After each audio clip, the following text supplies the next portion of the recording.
Welcome back to the Hollow. There is an old military fort nestled just 20 minutes south of Center City, Philadelphia, where spirits from the foundation of the United States as we know it lurk and touch and wail. Do you know about Fort Mifflin? Would you like to? Well, grab a snack, come sit by this virtual fire, and I will tell you all about the souls who still linger on the land. Welcome to Wednesday Hollow, friends, my spooky little corner of the internet where we talk about all the things that send a chill down your spine and go bump in the night. Today, we have another hometown ghost story set right at the intersection of two of my hyperfixations, history and the paranormal. I'm particularly excited today because I have experienced Fort Mifflin for myself. Anyone that grew up in my area is bound to have visited at one point or another, most likely on a field trip. For me, it was 8th grade with my social studies class. If you're not like me and aren't from Pennsylvania and or you aren't really familiar with or don't care about U.S. history, welcome to Miss Amber's classroom. Let's take a few moments to get an understanding of our location before discussing who remains. Yes, there will be a quiz afterwards. So the Fort Mifflin website actually has the perfect summaries detailing the centuries that shaped Mifflin, so I will be getting most of my information straight from there. Let's start at the beginning. This is, like I said, directly taken from the Fort Mifflin history section.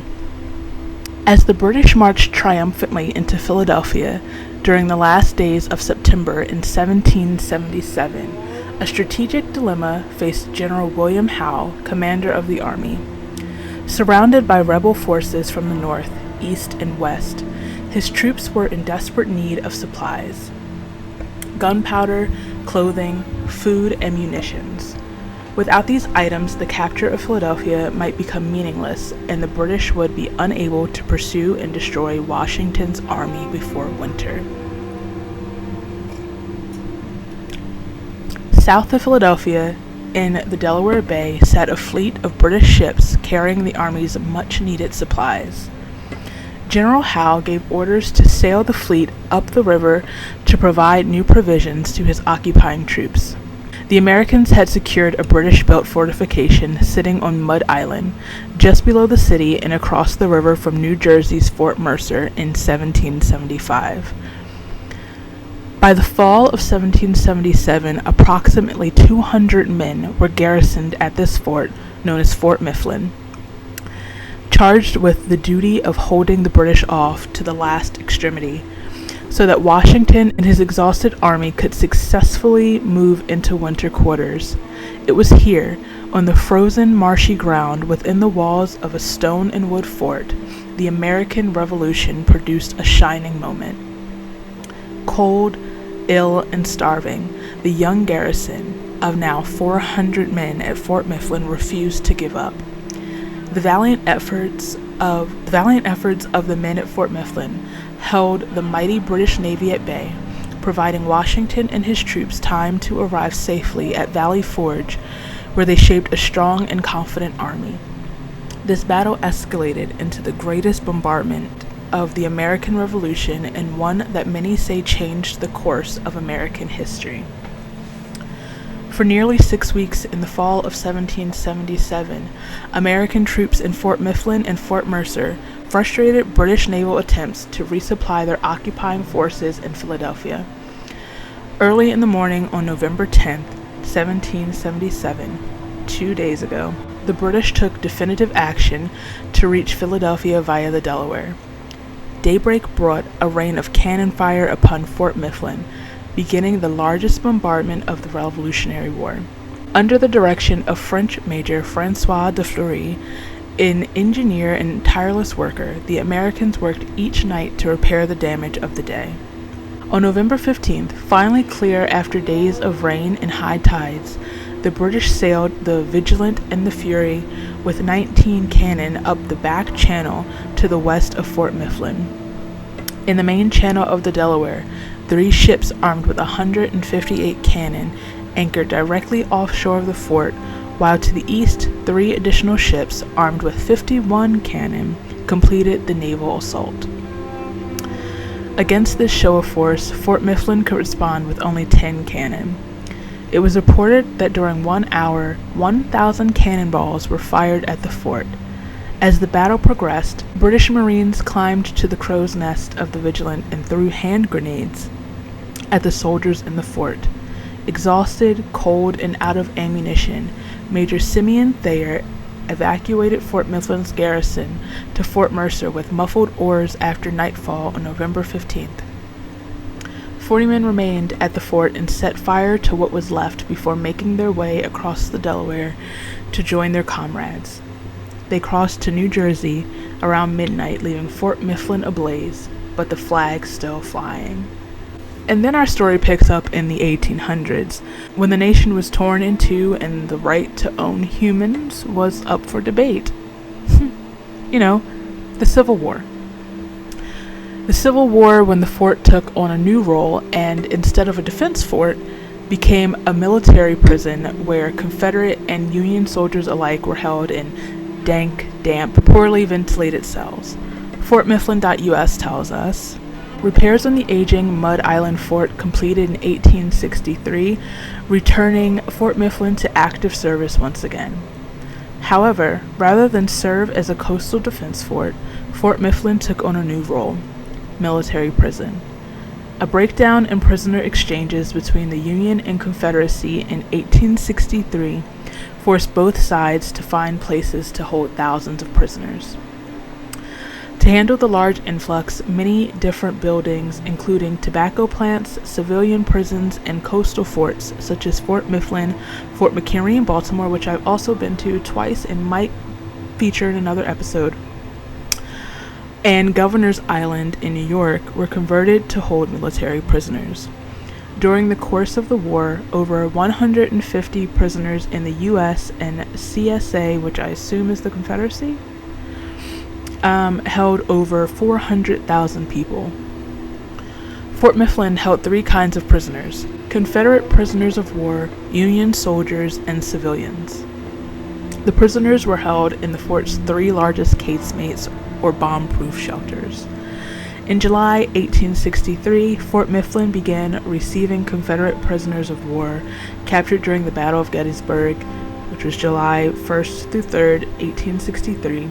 At its peak, there were as many as 216 Confederate POWs held in the fort's largest casemate. Their stay at Fort Mifflin was temporary, and many were transferred to larger prisons, such as nearby Fort Delaware, or released after taking an oath of allegiance to the United States.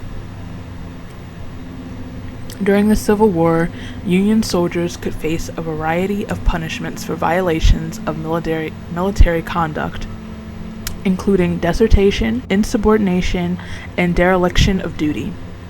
Common punishments included whippings, being branded with a hot iron, and being hung by one's thumbs,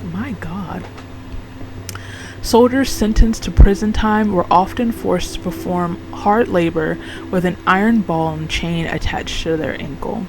Union prisoners stayed in one of the large casemates. There, several attempted escapes, including an attempt at a mass uprising in December 1863 and a failed tunnel escape in February 1864. The most famous, or infamous, of Fort Mifflin's prisoners was William H. Howe, who will come back up later, a Union private from Perkiomenville, Pennsylvania, who served in the 116th Pennsylvania Volunteer Regiment. In December 1862, suffering from inflammation of the bowels, Howe left his regiment in Virginia and returned home to Pennsylvania. On June 21, 1863, 3 enrolling officers came to arrest him at his home. A gunfight ensued, and one of the officers, Abraham Bertollet, was fatally wounded by a gunshot to the chest. Howe was later arrested and charged with desertion and murder. A military court found him guilty, and he was sentenced to death by hanging. During his trial, he was held at Fort Mifflin in an underground cell known today as Casemate 11. and he was executed at Fort Mifflin on August 26, 1864, the only prisoner known to be executed at the fort during the Civil War. Among the civilian prisoners held at the fort were 44 civilians from Columbia County, Pennsylvania, who were held in suspicion of being involved in a conspiracy to lead an armed uprising, an alleged plot known as the Fishing Creek Confederacy. They were held in one of the fort's casemates without charge or trial until October 17, 1864.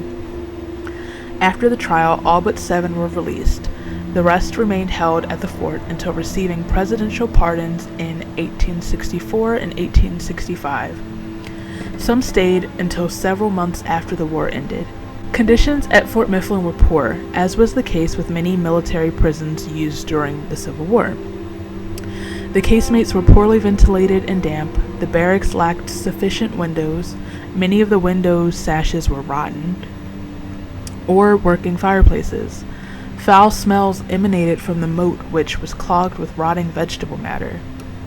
Diseases such as typhoid and dysentery affected prisoners and guards stationed at the fort alike. Throughout the Union and the Confederacy, over 56,000 prisoners died, mostly due to unsanitary conditions, overcrowding, and lack of adequate food and water.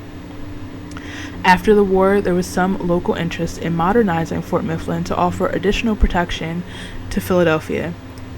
The Corps of Engineers constructed a large gunpowder magazine in 1867.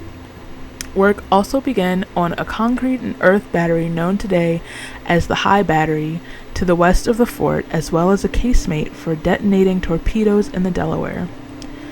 The torpedo casemate was completed in 1876, however the High Battery was never finished. Fort Mifflin went on to play a role in both World Wars. Make sure to go to the website to learn about that era at Mifflin, but it's not for the story we're telling right now. In 1954, after 183 years of service, the federal government decommissioned Fort Mifflin. The Commonwealth of Pennsylvania acquired the property and transferred ownership to the city of Philadelphia on November 14, 1962. The U.S. Department of the Interior named Fort Mifflin a National Historic Landmark in 1970. It is one of the last remaining intact battlegrounds of the Revolutionary War. So, with all of the violence and suffering, the anger and despair and fear most likely, it's safe to assume that residual spiritual energy remains. Restless spirits caught between the realms. And people have been reporting eerie and unexplainable encounters for absolute ages. Like, as far back as 1778, with reports of wailing women who are said to have been heard wailing and mourning the loss of their men at the siege of Fort Mifflin, despite no women being present. Research groups and paranormal investigators have called Fort Mifflin one of the most haunted places in the United States.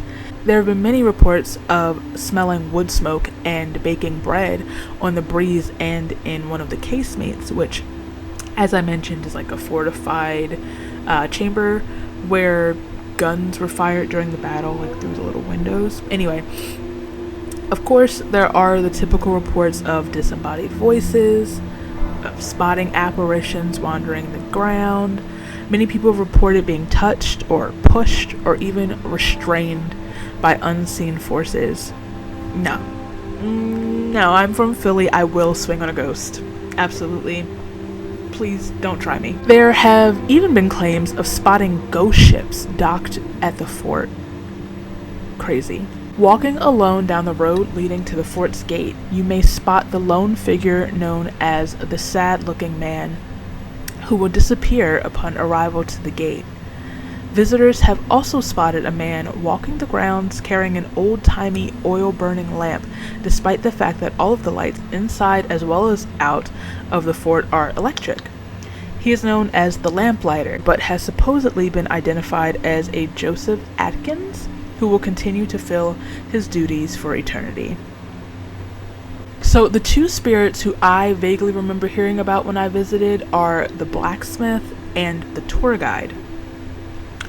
If you visit the blacksmith workshop, you may encounter Jacob, the disgruntled blacksmith. There's no evidence of a Jacob residing at the fort, but we're going to call him Jacob anyway. I say disgruntled because it said that Jacob liked to keep the doors and windows of the workshop open. However, his commandant preferred them shut. Apparently, this argument continues to this day, with the doors and windows randomly opening and shutting themselves. Also, the sound of hammer against anvil is often heard, only to stop as people come to the shop to investigate the noise. Some visitors have claimed to interact with a person dressed in an old military uniform, only to ask the staff about him and learn there's no one doing living history there. Which brings me to maybe the friendliest spirit lurking on the grounds. Around the powder magazine, which is where I believe the gunpowder was stored, there is a spirit known as the tour guide who enjoys interacting with the visitors of the area. Dressed in a Revolutionary War uniform, many visitors actually believe that he's an employee, partially because he offers detailed tours of the fort. He answers their questions, jokes around, the whole shebang. There is no such employee dressed in that uniform offering those tours. I remember our tour guide giving this spiel and then joking around that, like, for all we know, he himself was this ghost. Ha ha ha ha ha. Okay. Now I want to talk about two of the most unsettling spirits haunting the fort. The first one is absolutely chilling to me. The screaming woman, whose blood-curdling scream has been heard so loud that police have been called several times to investigate. I'm going to read this next bit straight from Nightwatch Paranormal. This includes the writer of this article, this post's experience with the screaming woman. Quote, "The screaming woman has sometimes been described in differing ways. Some claim the voice is old, some young, and others in between. She's been especially associated with the officers' quarters. The Philadelphia police have been called out on numerous occasions in response to her loud, blood-curdling screams. I've heard these screams at 3 a.m. on a cold February night during an investigation. I was deep in Casemate 5 checking in on some odd movements and forms caught on the DVR system. The screams were so loud I had thought something horrible happened at the team's base area. We quickly realized the screams came from an area that was near the officers' quarters near a body of water.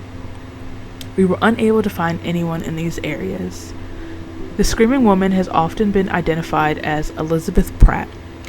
Pratt was the wife of a local officer who disowned her daughter for falling in love and running away with a soldier. When the daughter contracted typhoid fever, the two never had time to reconcile before the disease took her life. After being heard to sob for a week, a distraught Pratt hung herself in the officers' quarters from the second-floor balcony. However, Anthony L. Saletti of Fort Mifflin, A Paranormal History, says the true story is that Elizabeth Pratt's husband, a U.S. Army sergeant, and her infant son and daughter, Elizabeth, lived in a shack inside the fort. The son died in 1802, the daughter died in 1803 of yellow fever. Elizabeth Pratt herself died in 1803, also from yellow fever. The desperate screaming of a mother that lost 2 children in 1 year is what is heard in the fort at night. All I can say is the screams we heard that night were not the screams of someone crying. They sounded like someone was being murdered or discovered the body of a loved one broken and bleeding. There was no sobbing, just a bone-chilling, heart-stopping wail of horror. Y'all, that is, for lack of a better word, haunting. Maybe the most famous or infamous spirit haunting these grounds, and the last one we're going to talk about today, is known as the Faceless Man. Those who've encountered this entity have seen a man sewing in casemate number 5, and when he looks up, his face is gone. he's faceless. I said he was going to come back up. Here we are. This is thought to be William H. Howe, a Union soldier who was executed at the fort. Although he may have been held at Fort Mifflin for some time before an escape attempt, he is historically identified in Casemate 11. Before I go further, I just want to quickly say that in Casemate 5, there is apparently a spirit who seems to have a thing for blonde women, often touching them. Relax, brother. Anyway, William Howe seems to have garnered a reputation as this treacherous murderer, but I found some info on Ghost City Tours which sheds a bit of light on the truth of the man and his story, which I will say some of it does overlap with what I read earlier when I was reading about the history of the fort and discussing Mr. Howe, but I'm going to read it anyway, so I'm sorry if anything overlaps here. Bear with me. It says, according to historical documents, Howe was a 25-year-old German farmer who joined the Union Army. Known as a great marksman, he won accolades for his bravery in Fredericksburg, determined to stay on the battlefield day and night. His friends were impressed with his personal courage and indomitable will, but all the will in the world couldn't save him from the battle going on within his own body. He came down with an attack of inflammation of the bowels. Nowadays, we call it dysentery. The disease eventually became the #1 killer of all Civil War soldiers. It caused uncontrollable bloody diarrhea. In some cases, it would get so severe that its victims would die from dehydration. Maybe it was Howe's indomitable will that made him insistent on not letting his condition get the best of him. When his regiment's medical tent burnt down in battle, he left with a group of other soldiers to seek treatment in Washington. After seeking a doctor, Howe went home to recover, stuck in bed for 2 months. He didn't realize how much trouble was coming his way for being unable to report back to his unit. Howe's enrolling officer came looking for him, but the officer's intentions seemed questionable at best. According to historical accounts, the officer and 3 other men showed up at Howe's house, drunk at midnight, to fetch him. Howe picked up his gun and fired 2 shots at the rowdy crowd outside his bedroom window to scare them off. He didn't realize that both of his shots directly struck his enrolling officer, fatally wounding him. Howe was arrested and imprisoned in the equally haunted Eastern State Penitentiary, which we know I'm going to talk about at some point, during his trial before being sentenced to death. He was granted a stay of execution as he pleaded for mercy. He desperately wrote to Abraham Lincoln for help. That mercy never came. Today, it's widely believed authorities did not give Howe any leniency because they felt they needed to make an example of him. An increasing number of soldiers had begun to desert the Union Army. According to records, 200,000 men left their regiments before the war was over. According to newspapers, the community sided with Howe and attended his execution in a show of support. In his final moments, Howe made a statement to the crowd. I never sought the life of the man I killed. I never wished it, and I feel God will pardon me for taking it as I did. I know my fellow soldiers and officers in the army never blamed my leaving, as I was an invalid and had no hospital to go to in my regiment. Then a bag was placed over his head, which is why his apparition appears faceless, and his neck snapped in the gallows. Howe's story is far different from the sinister version shared in recent folklore. He's not an evil specter, just a man whose life ended in tragedy. That's really sad.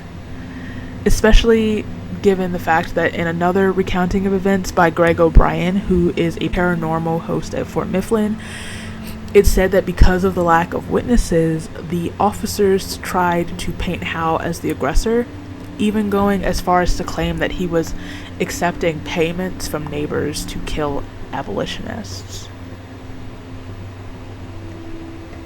Fork found in kitchen, am I right?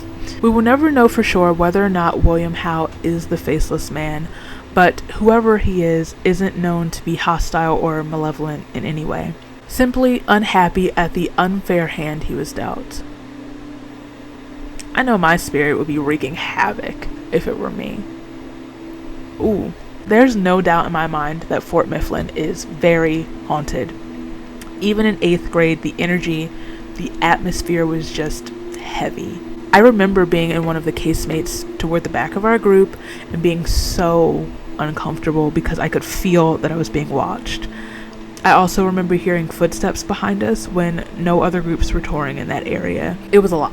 It was a lot. Honestly, considering how close I live, I can't believe I haven't been back in over 20 years. Especially considering the plethora of paranormal programs that they run. I'm personally most interested in the Halloween season programs when they run the candlelight ghost tours, and the one I've been saying I'm going to splurge on every year, Sleeping with the Ghosts, which is an overnight tour and investigation. No one ever wants to do it with me though, and that is both rude and disrespectful. Well, that's that. That's all I have to say. Thank you for joining me today and listening to the stories of the ghosts of Fort Mifflin. I don't know where we're going next, but I'm going to try my hardest to step out of the place I live. But I really could talk about Philly and Pennsylvania forever. It's truly such a haunted city and state. Makes sense that I'm from here.